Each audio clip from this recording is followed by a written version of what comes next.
এলাকাবাসী, গত 22 বছর ধরে আপনারা আমার বাবাকে নিরঙ্কুশভাবে জনসমর্থনে বারবার মেম্বার আসনে জয়যুক্ত করেছেন।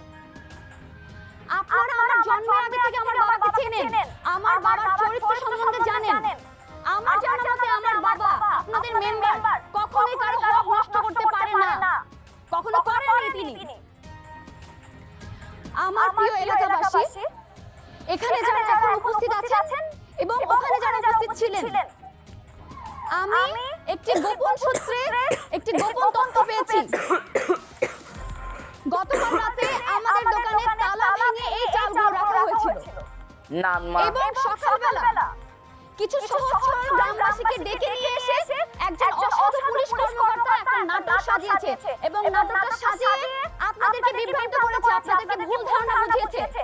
আজ যখন মেম্বার গ্রামের রাস্তা উন্নয়নের জন্য আপনাদের নিয়ে দেশের উন্নয়ন বিরোধী অশুভ শক্তির বিরুদ্ধে লড়াই করে গেছেন, তখন সেই অশুভ শক্তি ভয়ে ভীত হয়ে আপনাদের ভোটে জয়যুক্ত করা আপনাদের মেম্বারকে চুরির অপবাদে তার কণ্ঠস্বরকে গলা টিপে হত্যা করতে চায়। এখন সিদ্ধান্ত আপনাদের, আপনারা কি করবেন? এই অপবাদকে বিশ্বাস করবেন?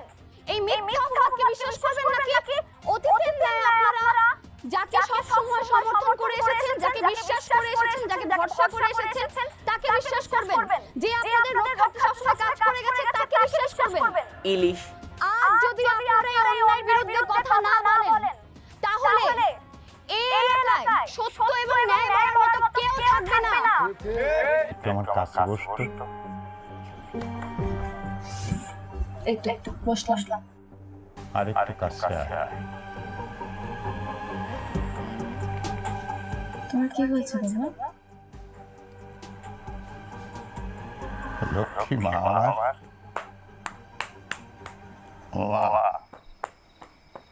তুই আজকে না থাকলে ওই চেয়ারম্যান আমারে জেলে ঢুকিয়ে ফেলতো, এতক্ষণ আমারে জেলখানায় থাকতে হতো রে বাবা।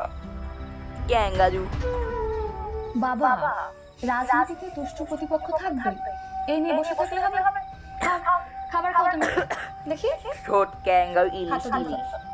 মারে, এই হাত দিয়ে আমি কোনোদিন কোনো অন্যায় করিনি, এই হাত আমার কোনোদিন কোনো অসৎ কাজ করেনি, আর সেই হাতে আজ হাত করা। বাবা, এই হাত করা পড়া হাত দিয়ে আজ আমার গলা দিয়ে ভাত নামবে না রে মা। বাবা, রাজনীতিতে শেষ বলে কিছু নেই, যা হয় যা হবে নতুন ভাবে নতুন উদ্যমে শুরু হবে। আর তুমি এই এলাকার মানুষের জনপ্রিয় প্রতিনিধি, তুমি এলাকার মানুষের নেতা, তোমার মনোবল দেখে এলাকার মানুষ সাহস পাবে। বাবা, এসব বাদ দাও, আমি তোমাকে খাইয়ে দিচ্ছি। এগুলো করে থাকলে হবে বাবা? বাচ্চাদের মতো তুমি ভ্যা ভ্যা করে কাঁদা শুরু করে দিবে। নান মা। আকরো বাবা, আকরো। এই তো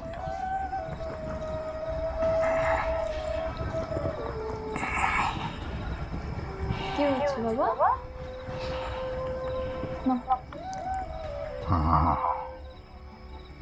কিছু বলবো? ও চাচা আজকে হাঁটতে বেরোলো না? ইলিশ, খোঁজ দিতে আসলাম, ভাবলাম শরীরটা খারাপ কিনা। ইলিশ ইলিশ তুমি বসো, ইলিশ ইলিশ। বাবা, নান মা। বাবা বেলাল ভাই এসেছে, তোমাকে ডাকছে। নান মা হয় না? বাবা, নান মা। বাবা। আচ্ছা, এত বেলা হয়ে গেল, তুমি এখনো ঘুমাচ্ছ, এটা কি কোনো কথা? ছোট। ওঠো না, বেলাল ভাই এসেছে। তুমি আজকে সকালে ঘুম থেকে উঠে হাঁটতে যাও না, সেজন্য আমাকে বললো। এখনো তো আসলো না চাচা হাঁটার জন্য। বাবা,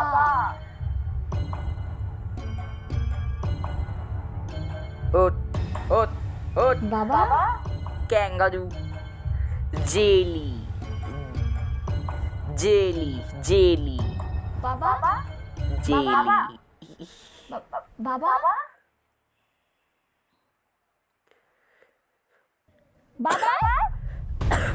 বাবা, ইলিশ ক্যাঙ্গারু কি হয়েছে কইলে রে বাবা?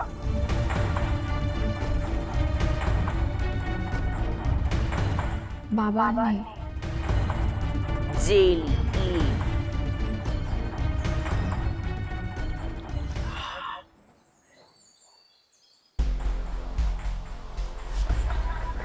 আপনি বসে চা খাইতেছেন, এই যে বিশাল এক ঘটনা ঘটে গেছে। সারের মতো চিল্লাইতেছস কেন? চা খেতে দিবি না? সিল্লেকে সাবে এত বড় একটা সুখবর। নাটকটা বন্ধ কইরা শুরু কইরা বলো। মেম্বার তো পটল তুলছে। সে পটল তুলতে যাবে কেন? তার কি পটলের ক্ষেত আছে? হ্যাঁ? এই সকাল সকাল তুই আমার সাথে মস্করা শুরু করেছিস না? একটা থাপ্পড় মারবো 32 লাখ ফেলে দেব। আপনি কি আসলে বুঝতে পারতেছেন না? পটল তুলছে মানে মইরা গেছে। ইন্না লিল্লাহি ওয়া ইন্না ইলাইহি রাজিউন। কেউ যদি মারা যায় তার আর পদ পদবি থাকে না, সে মেম্বার থাকে না, সে হয়ে যায় মুর্দা। তো মুর্দার খবর এত চিৎকার করে দেওয়ার কিছু নেই, খুশি হওয়ার কিছু নাই। ঘটনাটা কিভাবে ঘটছে সেটা এবার তোমরা বলো। বিস্কিট শুনলাম কালকে রাতে হার্ট অ্যাটাক করছে। তা আমার মনে হয় কি জানেন, আমরা যে কালকে হাত করা করেছিলাম না, নিতে পারে নাই।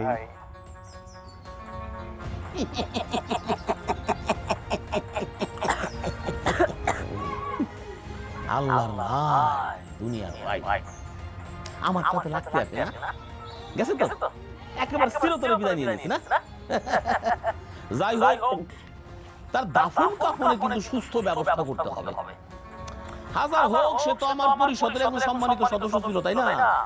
যা তোরা সেখানে দৌড়ায় চলে যা, সব দাফন কাফনের ব্যবস্থা করবি, সর্বাগ্রে থাকবি। তাতে যা, তাতে যা। আমি যাইতেছি, আপনি তাড়াতাড়ি রেডি হয়ে আইবেন।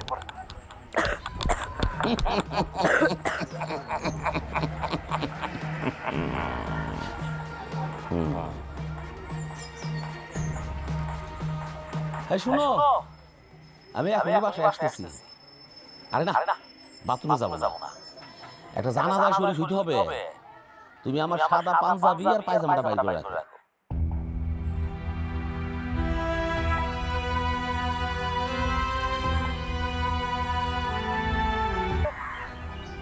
আমার আত্মীয় স্বজন, আমার পাড়া প্রতিবেশী, অত্র ইউনিয়ন সহ আশেপাশের যত ইউনিয়ন থেকে যারা যারা এসেছেন আমার দিদা বাবার লাশের জানাজা পড়তে, ইলিশ ইলিশ ইলিশ আমি নিজে 100 ইলিশ সবাইকে হাত জোড় করে ক্ষমা চাইছি। নামা হয় না। আমার বাবা যদি কোনো কারণে আপনাদের মনে কোনো কষ্ট দিয়ে থাকে, কিংবা আমার বাবার কোনো কথার কারণে, কোনো আচরণের কারণে যদি আপনারা কষ্ট পেয়ে থাকেন, নামা তাহলে ইলিশ ইলিশ তাকে ক্ষমা করে দেবেন, নামা নান তাকে মন থেকে মাফ করে দেবেন। নামা হয় না। নামা আর এখানে উপস্থিত সকলকেই বলছি, আপনাদের কারো কাছ থেকে যদি আমার বাবা কোনো টাকা নিয়ে থাকে, ঋণ পরিশোধের জন্য আপনারা আমার কাছে আসতে পারেন। আমি আমার যথাসাধ্য চেষ্টা করব আপনাদের ঋণ পরিশোধ করার। প্রিয় এলাকাবাসী, ইলিশ ইলিশ ইলিশ গতকাল সকালে নামা অপ্রীতিকর ঘটনার কারণে গতকাল রাতে ইলিশে আমার ঝোল। বাবা অসুস্থতা বোধ কাঁচা করছিলেন। ইলিশ আমার বাবার স্বপ্ন ছিল এই গ্রামে কেউ না খেয়ে মরবে না, কেউ না খেয়ে কষ্ট পাবে না, সবাই নামা চাকরি করবে, সবাই কাজ করবে, সকলেই স্বাবলম্বী হবে। কিন্তু আফসোসের বিষয় হচ্ছে একটাই, নামা আমার বাবা এটা দেখে যেতে পারলেন না। ইলিশ ইলিশ ইলিশ ইলিশ প্রিয় এলাকাবাসী, গতকাল সকালে আমার বাবার হাতে যে হাত করা পরানো হয়েছিল, যে মিথ্যে অন্যায়ের জন্য হাত করা পরানো হয়েছিল, আপনারা জানেন কিছুদিন আগে আমার বাবা মারা গেছেন। আমার বাবা মারা যাওয়ার আগে বারবার করে আমাকে আপনাদের কথাই বলে গেছেন, আমাকে বারবার করে বলে গেছেন আমি যেন আপনাদের সেবা করি, আমি যেন গ্রামে এবং ইলিশ ইলিশ গ্রামবাসীর ইলিশ সকল চাওয়া পাওয়াতে লক্ষ্য রাখি। আপনাদের যে কোনো সহযোগিতা, যে কোনো মানসিক এবং সার্বিক সহযোগিতা উন্নয়নে আমি যদি থাকতে পারি আপনাদের পাশে যতটুকু সম্ভব, ইলিশ আমি থাকবো। ইলিশ ইলিগুড়ি আমি কথা দিচ্ছি আমি থাকবো আপনাদের পাশে। মা কন্যা, তোমার বাবাকে আমরা সবাই ভালোবাসতাম, সম্মান করতাম। তিনি মারা যাওয়ার পর থেকে এই ওয়ার্ডের মেম্বার পদটা খান। আমরা সকলে মিলে সিদ্ধান্ত নিয়েছি তোমাকে মেম্বার পদে দাঁড়া করিয়ে বিপুল ভোটে জয়যুক্ত করব। আপনারা আমাকে ক্ষমা করবেন, আমি রাজনীতি করতে পারবো না। সমাজের উন্নয়নে যতটুকু আমার থাকা সম্ভব, যতটুকু আমি করতে পারবো, ঠিক ততটুকু আমি অবশ্যই করব। এই গ্রামের জন্য করব, গ্রামের ইলিশ মানুষের জন্য ইলিশ করব, নান মাহেলা কিন্তু নান মা রাজনীতি আমি করব না। তুমি ছাড়া আমাদের যোগ্য আর কেউ নেই। আপনাদের একটা পরামর্শ দিই, কি মা বলো?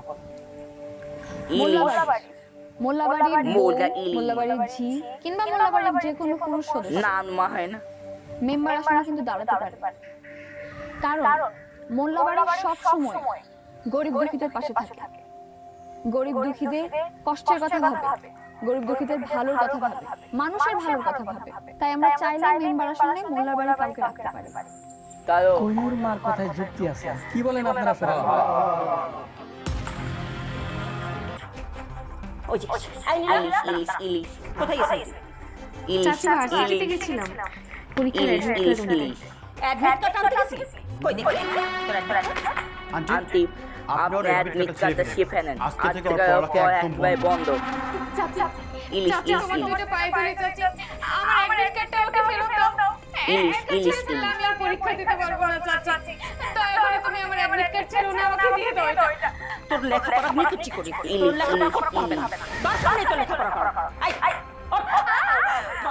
রাস্তায় দাঁড়িয়ে তুই কার সঙ্গে প্রেম করতেছিস তার সঙ্গে কথা বলছিস বল চাচি আমাকে ছাড়ো, বিশ্বাস করো চাচি, আমার ওর সাথে কোনো সম্পর্ক নেই। ইলিশ আবার তুই মিথ্যা কথা বলতেছিস? আমার সাথে মিথ্যা কথা বলতেছিস? রাস্তা নিজে চোখে দেখছি।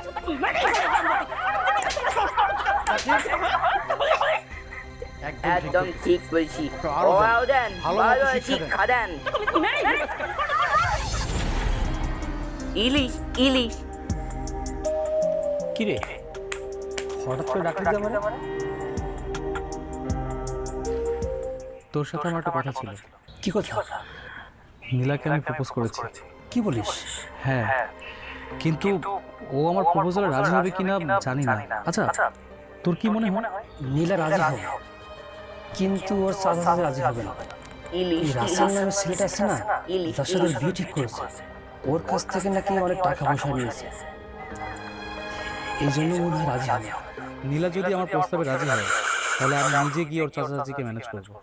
আমি এলাচি যতটুকু ইলিশ জানি নীলাকে ওর চাচা চাচি এই খুব নাটকটা অত্যাচার করে। দেখি ওই অত্যাচারের ভয়ে নীলা ওই ছেলেকে বিয়ে করতে রাজি হতে পারে। কি বলিস? এত কিছু হয়ে গেছে, আমি তো কিছুই জানি না। বুঝতে পেরেছি, যে করি হোক নীলার সাথে আমার কথা বলতে হবে।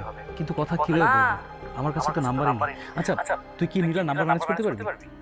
আচ্ছা ঠিক আছে, নীলার নাম্বার তো সন্ধ্যার সময় আমি ব্যবস্থা করে দিব।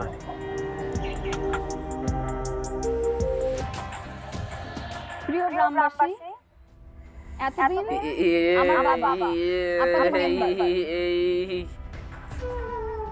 তিনি চেষ্টায় বসে আপনাদের সাথে বিভিন্ন বিষয় নিয়ে আলোচনা করেছেন, বিভিন্ন বিষয় সবাই নির্দেশনা দিয়েছেন। আজকে আমি আপনাদের মেম্বার সাহেবের মেয়ে কোহিনুর, আপনাদেরই মেয়ে, বাবার চেয়ারে বসে আপনাদের সাথে বিভিন্ন কর্মসূচি নিয়ে একটু কথা বলতে চাই। ঠিক আছে মা, বল। ইলিশ 100 ইলিশ ইলিশ ইলিশ ইলিশ ইলিশ বেলাল ভাই, ইলিশ, আপনি প্রতিটি বেলাল ওয়ার্ডের ইলিশ, কত দরিদ্র বেলাল এবং ইলিশ, বেকারদের যে বেলাল লিস্ট করতে ইলিশ। বলেছিলাম, সেই লিস্টটা কি করেছিলেন? জি আপা, লিস্ট নানমা করেছি। নানমা ইলিশ হ্যাঁ ইলিশ হয় না তাহলে 1 নং ওয়ার্ডের লিস্টটা কি আমাকে নানমা। জানাবেন? আপা, বিধবা নারী, স্বামী পরিত্যক্ত নারী এবং যেসব মায়েদের সন্তানরা দেখাশোনা করে না সেসব সংখ্যা হচ্ছে 16 জন। আর যারা কোনো মতো পড়ালেখা করছে কিন্তু বেকার, তাদের সংখ্যা হচ্ছে 22 জন। আর যাদের পড়ালেখা আছে আইএ পাস কিন্তু বেকার, তাদের সংখ্যা হচ্ছে 45 জন। ভালো কথা।